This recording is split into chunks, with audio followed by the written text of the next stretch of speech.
Wassail beautiful people. Not spoken for ages. Going for a wander with you all to another Narje. I don't know how you say it still. And as ever, I'm in inappropriate footwear. I'm in flip-flops and it's a seriously stony gravel path. Ah, I can see it, I think. That's exciting. There's a gap here.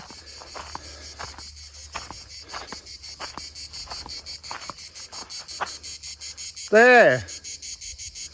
That's where we're going. I got my cards. I've got my enthusiasm. And I've been philosophically challenged as yet again I walked a dangerous hill road with no footpaths. So let's go to the Narje, to this beautiful plant.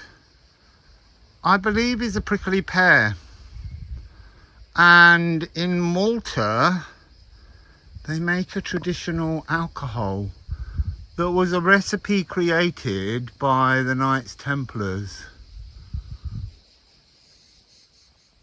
So now the path is getting a little bit overgrown. Ow! There's brambles. I probably shouldn't be filming. I should probably be watching. But there were so many butterflies. Oh, the brambles. There's a butterfly. Oh, 3 of them. Go this way. I have to step over the brambles. Oh, butterflies. Show me where we're going. Not that I don't know.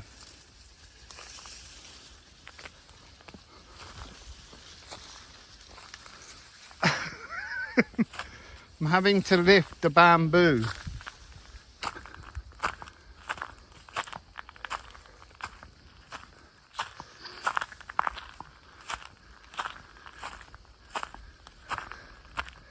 Ow, there's something digging in my foot. So, there it is, and I have tried to get there. Really tried. And I've been scratched and pricked and thorns have gone through my shoes. And I've eventually made it back out to the main path, and it's 936. And I've been thinking about, doesn't matter how open-hearted your plans might be, sometimes you can't always get what you want. And there's a fly sitting cleaning its legs like it's done a good deed on my finger as I hold the phone. 939. Now, I've set the video up to shuffle a few cards. My clothes are caught with thorns, and it's a really interesting card, thorn. It is something that, look, when it comes up, there's an ominous feel to it, but the truth is, it's how ominous you let thorn be.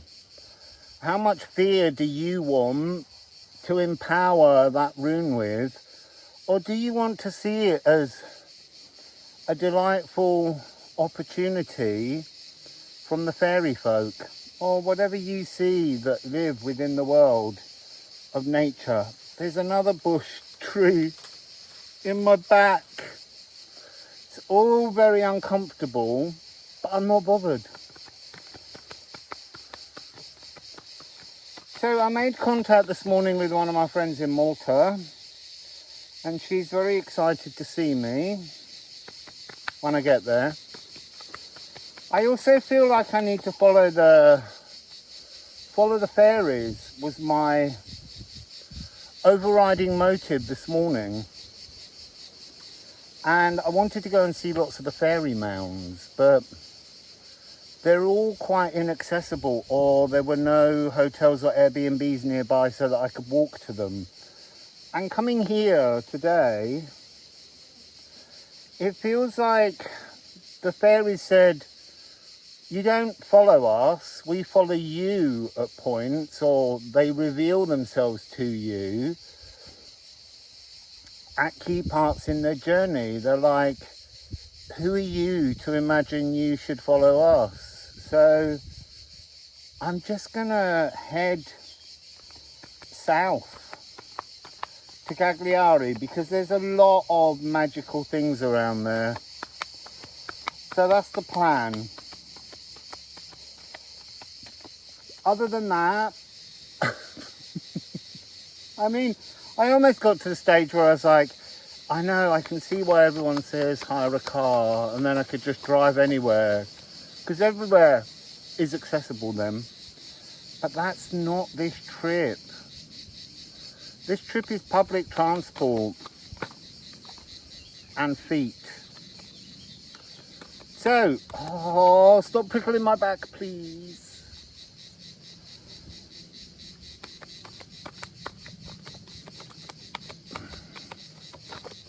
Oh, that was interesting. One card, Dej, fell there. The next three, oh my god, that's really interesting. Seeking the space between a mirror, understanding how to walk and approach a cosmic mirror, and then this final card, it flew like a butterfly, and it was butterflies that led me up here. So we're going to take this as the butterfly message. Earth grip. You see, that's the reminder. Oh, look. When you're purged, when you are truly in a state of saying, I'm healed, you will walk in a divinely protected frequency. Okay? A divinely protected Ophalagu, an Egel Shamir Ophalagu. And then you will remember that your molecules and your consciousness are in a, see, I wanted to say marriage, but are in a relationship that is temporary. And the less kind you are to your body, the less your body and your biome is capable of reflecting and respecting you and your energy. So I was gonna leave it there because that's so beautiful. But let's just Alchemy of Astrology. Let's just see if there's anything else they want to add. Anything else you want to add? That's a beautiful message.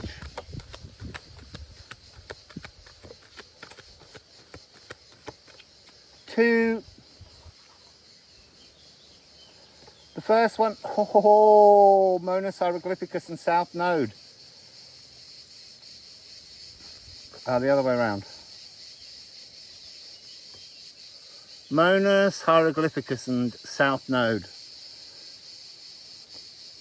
Gifts, secrets, knowledge, wisdom from previous lives, not past lives, previous existences, because they could be in the future.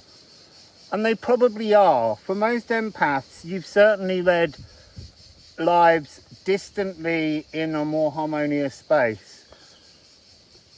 These energies that you came in with, these gifts of forgotten remembrances, will be restored. When, you see, now that's interesting, when you walk harmoniously with your biome and your body. That's beautiful. Now I am going to stop because I'm going to walk back. I was hoping I could have got over down to the sea and along the seafront. But there's something about this thorny issue that was to teach me to have a little bit more respect for the fairies. And just as I said that, a butterfly flew away, like the spirit of the fairies. You know, I can hear them giggling. I've heard them. They were laughing at me all morning and they were saying, "You big fairy." But they were kind of saying, their message this morning was, you know, we can have been elves, fairies, giants. We can have been anything in other worlds, weird creatures we can't even begin to imagine currently. We've been all kinds of things. We've been plants, we've been insects. You know, we've been the wind, we've been everything, water. We've been part of the frequency of everything. And yet, when you become physical and your spirit enters the physical, it doesn't matter where you came from, you're not currently that. You know, I could have been a big fairy once, and I am a big I am a big fairy now, which has often been used as an insult, but is something that just doesn't bother me. But I'm not fairy.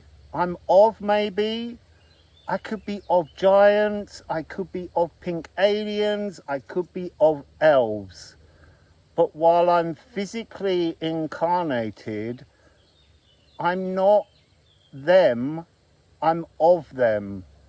And because they're still empowered in their spiritual, energetic truth, I don't have the capacity, we don't have the capacity to understand that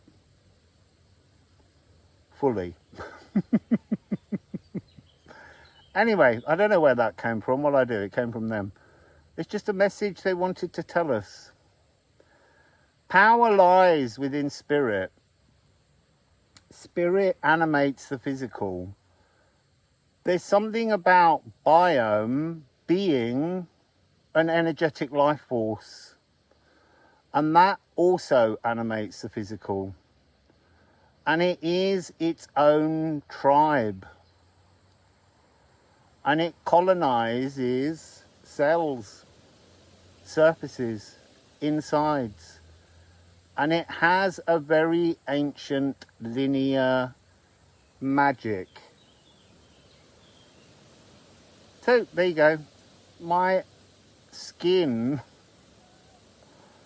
is so sore. I've been bitten, which I'm not usually. I've been scratched. I've had to pull thorns out of my feet.